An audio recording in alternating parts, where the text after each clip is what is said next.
Moi, les notes, c'est comme des photos de classe. Je peux pas m'en séparer, quoi. Ça, c'est ma troisième, ça, c'est ma seconde. Mais les notes, c'est hyper important. J'avais plein de potes, ils se faisaient distancer par le prof. Mais j'ai quelques techniques plutôt utiles pour vous apprendre à prendre des notes hyper rapidement. Balance le générique.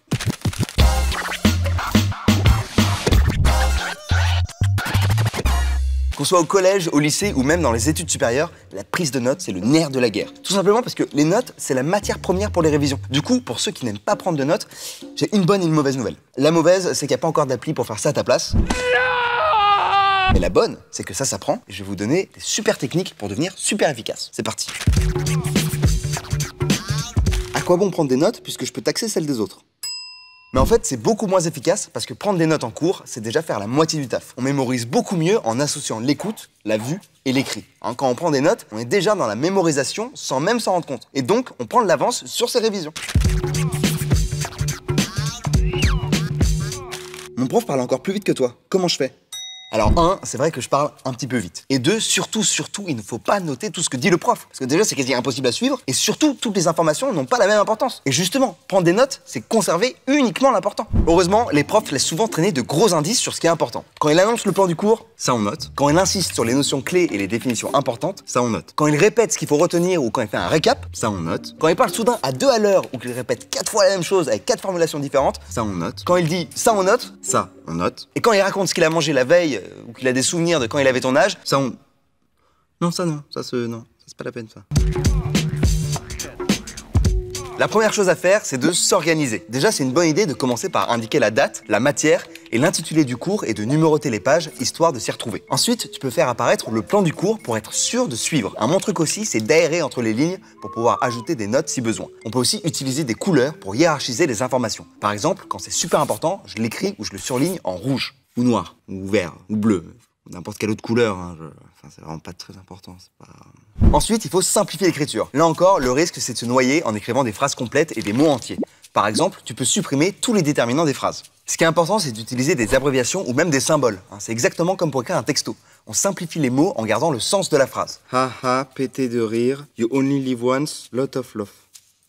Pour ça, il n'y a pas de règle. On peut s'inspirer des abréviations connues ou constituer son petit lexique perso. Par exemple, les abréviations de maths sont pas mal utiles. Genre inférieur à, supérieur à, appartient à ou quel que soit. Le secret d'une bonne abréviation, c'est que tu dois pouvoir la comprendre direct. Alors autant te dire que ça sert à rien d'avoir une abréviation pour le mot sémaphore, par exemple. Et enfin, tes abréviations, elles doivent pas pouvoir être source de confusion. Quand tu écris culture rome, tu parles de quoi? Culture romaine, culture romanesque, culture romantique, culture romane. Tu vois, il y a plein de choix possibles. Utilise un code que tu pourras relire dans 6 mois et pas un code secret. Comment est votre blanquette? Pardon? Il n'y a rien à base de veau avec des champignons, des pommes de terre. Je sais pas. Prendre des notes et ne pas s'en servir, c'est comme si t'écrivais le meilleur tweet de ces 6 derniers mois, mais que tu le postais pas. Non! S'il y a une technique qui fait vraiment la différence, c'est de prendre le temps de relire ses notes le soir même. Je sais, c'est pas le programme rêvé quand on rentre de cours. On préfère tous jouer aux échecs. Pareil pour moi. Mais en fait, ça prend quoi? 20, 40 minutes? J'avoue, c'est chiant, mais ça fait prendre une énorme avance sur les révisions. Pourquoi? Parce que c'est encore frais dans ta tête. Alors que 5 mois plus tard, c'est un peu plus compliqué déjà. Ensuite, pour les révisions, l'idée c'est de retrouver ces notes. Que vous utilisiez un cahier ou un classeur, débrouillez-vous pour organiser vos notes par matière et par date et les ranger quelque part où vous saurez les retrouver. C'est peut-être évident, mais ça va mieux en le disant. Allez, un petit récap, à prendre en note bien sûr. Le secret d'une bonne prise de notes, c'est noter ce qui est important uniquement. Simplifier les phrases et utiliser des abréviations compréhensibles. Organiser proprement ses notes avec date, matière, intitulé, plan. Relire ses notes le soir même et classer ses notes de manière à les retrouver facilement. C'était là pour les révisions, force à toi, et c'était juste là pour le kiff. N'hésite pas à balancer tes techniques d'abréviation en commentaire. Ça peut intéresser tout le monde, notamment ceux qui sont là pour réviser. Peace, ciao, arrivederci, sayonara, das vidania. Ça c'est en russe. Prodofis, ça c'est en iranien.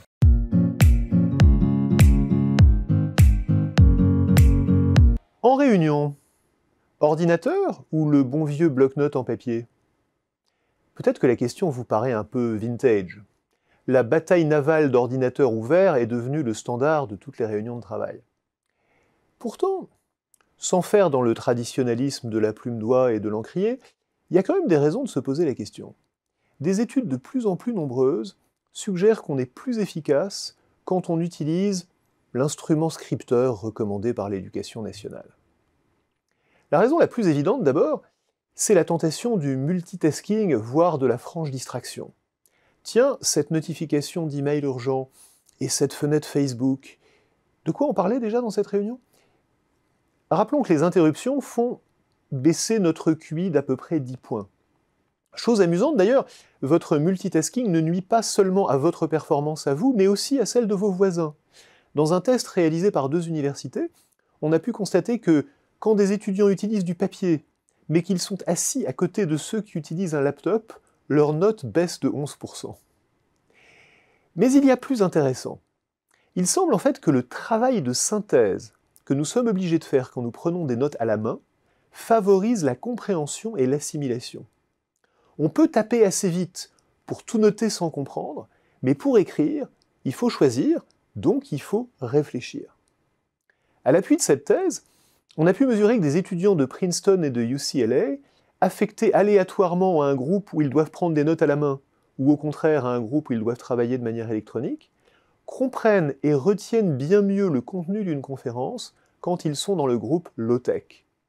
Si on suggère gentiment à ceux qui prennent des notes électroniquement de réfléchir avant de taper, ça ne fait aucune différence.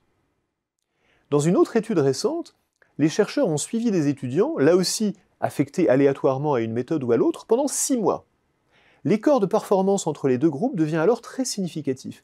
Dans des sections d'où toute électronique est bannie, la note moyenne est supérieure de 0,2 écart type, ce qui est considérable en termes de performance éducative.